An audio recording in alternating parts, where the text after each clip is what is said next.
is evaporation. Number 2, condensation. 3, precipitation. 4, transpiration. And 5, the sublimation. Okay, very good. So, yesterday, I've asked you also about the difference of the box A and the box B. So, what is the difference of box B and box A? What are their difference? Yes, the box A, the image of box A and image of box B. Princess. The box A is through cycle and the box B is through reading. Okay, very good. Both images provided the same information of water cycle. Pero magkaiba lang sila kung paano natin sila basahin. Tama? The first one is through, binasa natin siya through the process. And then the second one, the text or the paragraph form is through reading from left to right or from beginning to end. Okay, so both have the same information. So yesterday, the lesson that we had discussed is about linear text and non-linear text. So we also discussed yesterday the meaning of linear text. So what is linear text again? What is linear text again, anak? Yes? Where is Jadrian? What is linear text again, anak? Anyone who wants to help Jadrian? Same hand. Princess, yes? Binabasa natin siya through sequential. Okay, we read the, pag sinabi natin yung linear text, we read it through sequence or sequentially. Ibig sabihin, pagkakasunod-sunod natin siyang basahin in order for us to understand the content of the text. Tama? From beginning to end or from left to right. Okay, so what are the examples of linear text that we had just discussed yesterday? Can you give me one? Yes, Angel. Give me one example of linear text. Angel. Kung narinig kayo kahapon mga anak, alam niyo yung mga sagot. Tama? Yes. Napaka-active nyo nga kahapon eh. Yes, Nicole. Novels. Novels, very good. How about Debra? Give me one example of, aside from novels, what are the other examples of linear text? Eric. Okay, novels, check. Phone, check. Irving. Letter, very good. Yes, Ashley. Is it? Letters, poem, novels, what else? Gerard. Magazines, very good. Ano ba ito? Jadrian. Short stories, very good. Yes, that one. Newspaper, very good. So, all of your answers are all correct. Pag sinabi natin linear, the examples are, number 1, novels. Kung binabasa natin kasi, from beginning to end, in order for us to understand the message. Novels, what else? Poems, short stories, novels, magazines, articles. Okay. Is there any question about linear text?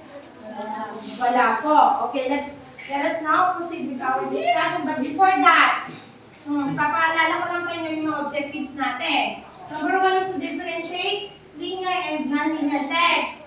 Number 2, give examples of linear and non-linear text. And then number 3, interpret data in non-linear text. Okay, so we'll now proceed to our discussion with non-linear text. Okay, so what is non-linear text? Based on the image 1 or image A that we had just discussed yesterday. Anyone? Diba yung linear is binabasa natin siya nung umpisa hanggang sa dulo. Through words, tama? Yun yung sagot ni Elish kahapon. How about non-linear text? Okay. Who wants to read? Valerie. required to be read from beginning to end since it reading part of non-sequential. Okay, so ibig po sabihin, the non-linear text is the opposite or kabaliktaran ng linear text. Okay, ha? Kabaliktaran ng non-linear text because it is not required, mga anak, to be read from beginning to end since its reading part is non-sequential. Hindi natin siya, pwedeng hindi natin siya basahin mula sa taas, pababa. Okay? From the data insert doon sa image 1 natin kahapon, pag nabasa natin yung sequence doon, alam na natin yung pagkakasunod-sunod. Tama? Nag-provide na po siya ng information. Kahit hindi natin siya basahin ng maraming words. Tama? Based pa lang dun sa arrow, mga anak, alam na natin na the first one is the evaporation. Next arrow, nagpunta siya sa condensation. And then the third one is the Precipitation. precipitation, sublimation. Tama? Yes, ma'am. Okay, now, also, nonlinear text is represented using different kinds of graphics such as charts, graphs, and other figures. Tingnan natin ha. It is represented daw po ng iba't ibang klase ng mga charts, graphs, and other figures. So, ibig sabihin, mga graphs siya, charts, or figures. It is also called nonlinear because the reader does not read it sequentially. Hindi natin, pag sinabi kasi natin sequential, kung magkakasunod-sunod. Okay, instead, the reader of the text, kung tayo na magbabasa, sa nonlinear text, tayo na mag-decide kung saan tayo mag-start na basahin o i-interpret yung data.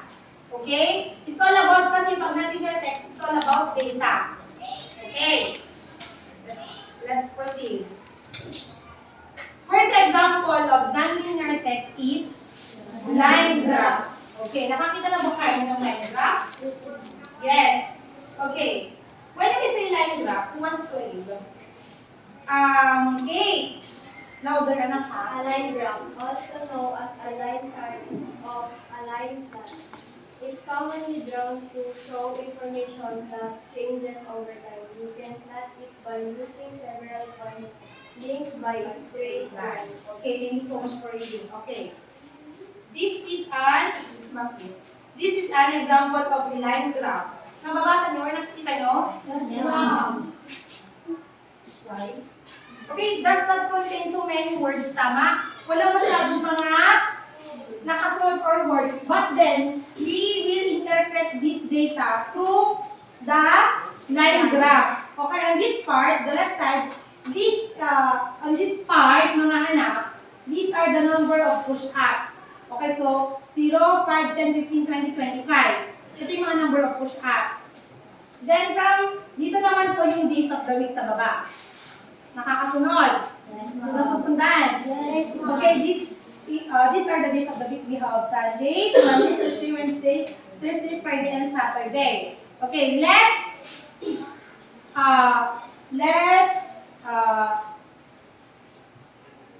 let us proceed with the knowing of the number of push-ups on Sunday. Number 1 is Sunday. How many push-ups do we have? 5 points. Bakit 5? Kasi doon siya mismo sa may flat siya sa may flat mismo. How about on Monday? 10. So from 5 it goes up on Monday by 10 push-ups. So nung Monday nagkaroon siya ng 10 na push-ups. How about on Tuesday? 15. It goes down to 5 again. How about on Wednesday? 10. Okay, how about on Thursday? 15. Friday? 20.